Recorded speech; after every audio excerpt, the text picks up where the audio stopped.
Warning: the following podcast, which contains strong language and mature content, is unsuitable for children or for the faint of heart. The subject matter discussed will be frightening and graphic in nature. Listener discretion is advised.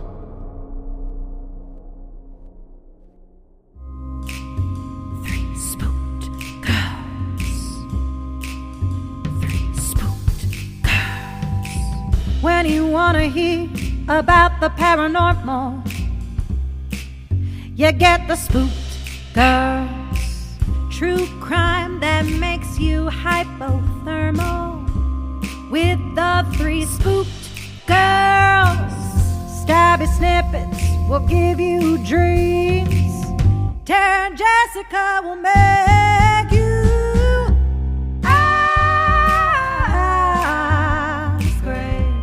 along with the spooked girls. Bring on the slaughter, we on that haunted ground.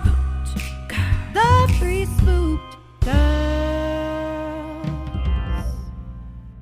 Hey Spooksters, and welcome to another Sunday Scaries here on Three Spooked Girls. My name is Tara, and as always, I'm here with my ghoul friend Jessica.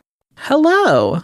And if you are not caught up on episodes 1 through 6, you're going to want to pause this, check those out, and come back. Right now for Sunday Scaries, we are in the middle of a story series from Reddit that helped create the urban legend Staircases in the Woods.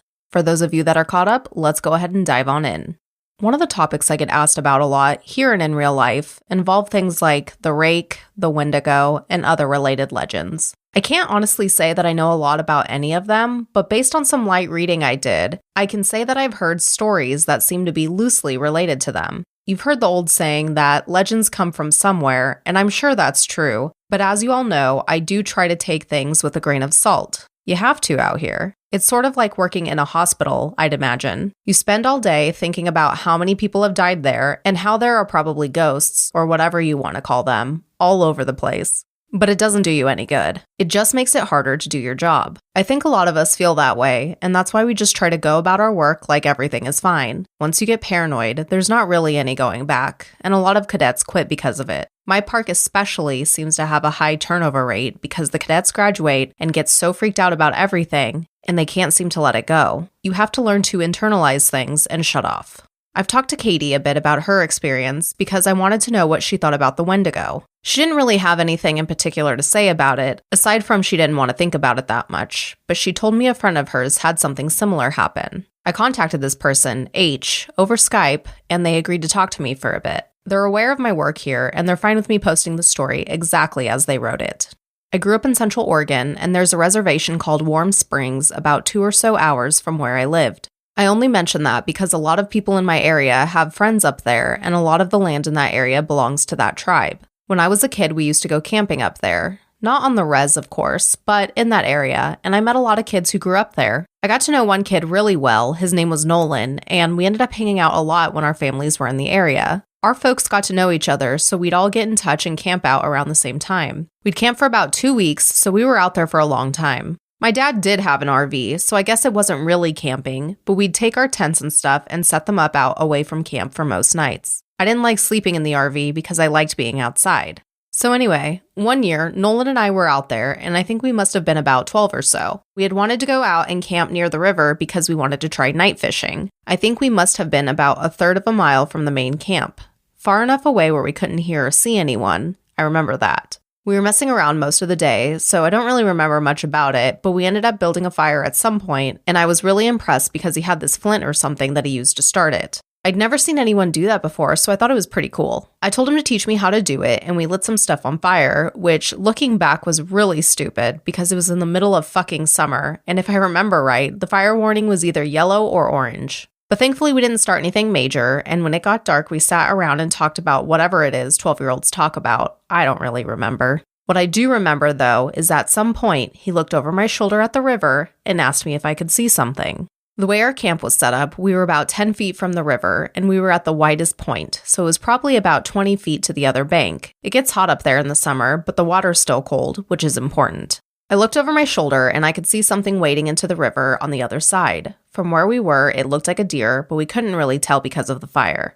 I got up to look closer and I saw a pair of antlers, so I figured it was a buck. But I thought it was weird that it was wading into the water and it was definitely headed for us. And I asked Nolan what he thought we should do. He's looking at the fire with this weird expression and he tells me to sit down and shut up. So I do, because I'd never seen him act that way before. He's whispering at me to ignore it and to just keep talking like we were, but I couldn't think of anything to say. He was saying something about an episode of some show, but I could hear the deer coming through the water, so I wasn't paying any attention, and I kept trying to see over his shoulder. But every time I did, he sort of hit me on the arm and made me look at him. I wasn't really scared, I remember. I was just sort of confused. But then I hear the deer come out of the water, and I could kind of make out what it looked like, and I realized it wasn't a deer, because whatever it was walking on two legs.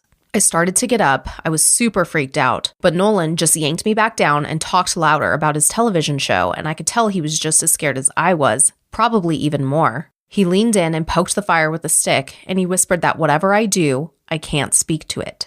I could see it coming closer. It stood right behind Nolan's back. I was about ready to pee my pants, and I think I'd probably have run if I had been alone, but I didn't want to leave Nolan, so I kept sitting really still and sneaking glances at it. It wasn't that tall, but the way it carried itself was just wrong. Like its center of balance was really screwed up. I can't really describe it, but it's kind of like it kept shifting too far forward. It just stood there behind Nolan for a long time, and eventually Nolan ran out of things to say, and we kind of just sat there for a second. The fire started making noise, but I thought I could hear this thing talking in a really low voice. I couldn't hear what it was saying, and I leaned forward a tiny bit, and I actually did pee my pants when it leaned forward too. I couldn't see its face, but I saw its eyes. They were cloudy and milky, and if you want to know what they look like, find the scene from The Lord of the Rings where Frodo falls into that lake and all the dead people are floating towards him. That's what their eyes looked like. So all I saw were these two white eyes floating above Nolan's head, and the really vague shape of the antlers coming out of its head. I don't know what my face looked like, but at exactly the same time, Nolan and I fucking booked it out of there, and we ran nonstop until we got back to the main camp. My pants were soaked with pee, so I took them off as we were running and threw them into the bushes. We both stopped once we were in front of my dad's RV, and since we couldn't see anything chasing us, we stood there and caught our breath. I asked him what that thing was, but he said he didn't know. He said his grandpa had only warned him that if anything ever came up to him when he was out in the desert, he was to never, ever supposed to talk to it or listen to anything it had to say. I wanted to know if he had been hearing it talking too, and he said that the only thing he'd been able to understand was, help you. I think we ended up sleeping in the RV with my parents, but the next night we went back out and we didn't see anything again.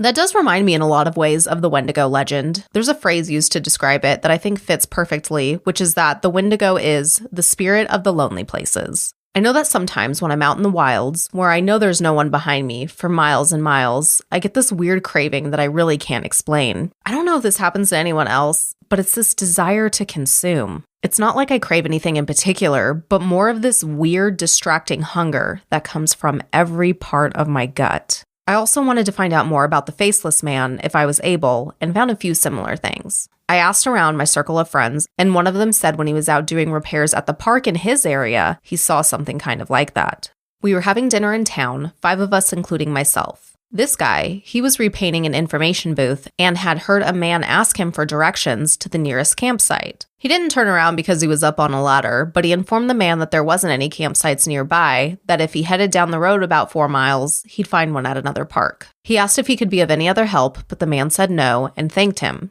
My friend said that he kept painting, but he was listening, and he never heard the man leave. The second he came up and talked to me, the hairs on my neck stood up, but I wasn't sure why. I had this really uneasy feeling about the whole thing, and I wanted to finish painting and get out of there. I figured maybe part of it was that I couldn't turn around and look at him, but something just felt off. There was also this weird smell floating around even before the guy talked to me, kind of like old period blood. I had looked around to see what was causing it, but I couldn't find anything. So I waited for the guy to walk away, but I didn't hear him leave, which made me think he was just standing there and watching me. So I asked again if I could do anything for him, and he didn't answer. I knew he was there, though, because I hadn't heard him leave, so I did this awkward turn on the ladder and looked down to see what he was doing. Now, I admit it could have just been my brain fucking up, but I swear to you, Russ, for a split second when I turned around, that fucker didn't have a face. Like, he had no face. It was almost concave and totally smooth. I just about had a fucking heart attack because I couldn't even wrap my brain around what I was seeing. I think I started to say something, but there was this kind of pop inside of my head, and suddenly he was just a normal-looking guy.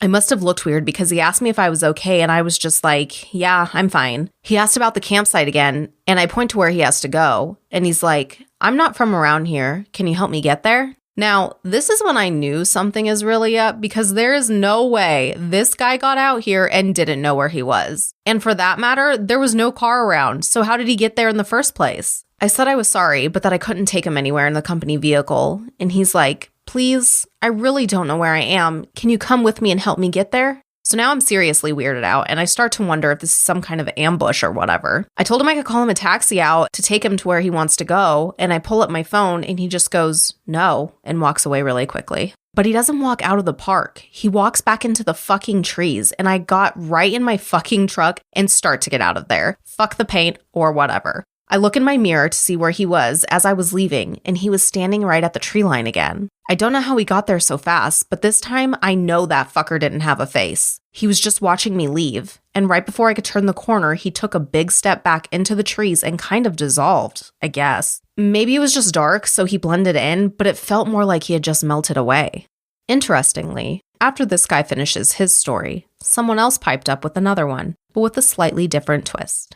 You know, actually, I had some sort of weird thing happen like that a while back. I was out doing some trail scouting, and I was out in the middle of nowhere, figuring out where we were going to have this trail run through. I hadn't seen anyone else for probably a good 2 hours, so I wasn't really paying attention to where I was going. I was just looking at the ground for the most part. Then out of nowhere, I crested this little hill and almost ran into this guy. He was older, probably in his 60s, and I started to apologize to him for running into him. Then I noticed his face, and I probably looked like a complete douchebag because I stopped and just stared at him. It took me a second to figure out what was wrong. This guy's face was huge. I know that sounds weird, but that's the only way I can describe it. His head wasn't big or anything, it was normal, but the amount of space his face took up was just way too much. Like, if you took someone's face and enlarged it all by about 2 times. He doesn't say anything, he just kind of looks at me, and I backed up and was kind of stuttering and saying I was sorry, and I went around him and fucking got out of there and did what I needed to do. The whole time, I kept looking behind me because I was so freaked out that he'd pop up behind me or something. I know it sounds ridiculous, but I swear to you, it was one of the creepiest things I have ever seen.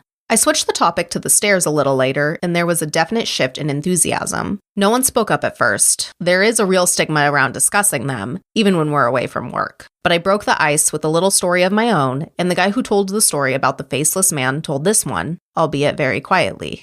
A couple years ago, I was camping with my girlfriend, and we were out about 2 miles from the road at this site, I know. We went to go to bed that night, but we couldn't sleep because someone interjected with a funny comment, and we were dangerously close to going off onto another subject, but I got us back on track. Yeah, real funny, you fucker. No, it was because we kept hearing this grinding noise. My brother used to grind his teeth in his sleep, and it kind of reminded me of that. My girlfriend was freaking out, but I just kept telling her to ignore it because I've heard it before, and you just have to ignore it. It goes away eventually. You guys know what I mean. We all knew what he meant. So eventually, I get her to go to sleep, but I woke up about probably 2 hours later because something was just off. So eventually, I got her to go back to sleep, but I woke up about probably 2 hours later because something was just off. I rolled over and she wasn't there, and I was kind of freaked out because he thought for a second, and then he took a very long drink. Anyway, I ran out of the tent calling her name, but I didn't have to go too far. She was standing at the edge of camp looking at something in the trees, and I could see that she was really pale. The fire was low, but bright enough to see her. Anyway, so I ran up to see what was going on, and she was dead asleep, but her eyes were open. She had this really spaced out look, you know? So I put my arm around her to lead her back, but she wouldn't move. She just said really quietly something like, "I have to go now, Eddie. I have to go. It's here." And I was like, "You're just sleepwalking, come back to bed." But she wouldn't budge. She just kept standing there and saying that she had to go. And I looked to where she was looking, and there was a fucking staircase right there, about 15 yards away. A gray one, concrete. She started to walk towards it, but I yanked her back and that woke her up. She looked at me like I was out of my fucking mind, and she asked what the fuck she was doing out of the tent. I didn't tell her anything, I just told her that she was sleepwalking. The grinding was gone, so she just went back to the tent with me and fell asleep again. I don't know.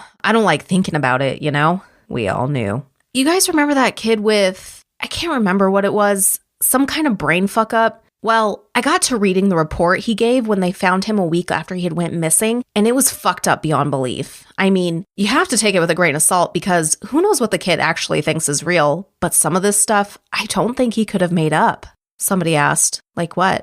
Well, first of all, he talked about the stairs. He said he had been watching his dad build a fire and the stairs came up to him and that he had to go up them or something bad would happen. The cops couldn't really understand what he was talking about after that because he just kept saying, like the campfire, over and over. He kept mentioning sounds, but he couldn't say what sounds, just that it was loud and he covered his ears so he couldn't hear them. But the thing I remember the most is that they asked him where exactly he had gone, and he just said he was right there. He kept pointing at himself. And they said they thought that meant he had never left. He said he wasn't scared because the stairs were there, and he said that they talked to him, but not like people talk. Like I said, it was really convoluted and hard to understand, and I have a feeling the cops didn't take most of it down. They ended up saying that the kid had some kind of amnesia or had been in a fugue state, and that they didn't think foul play was involved.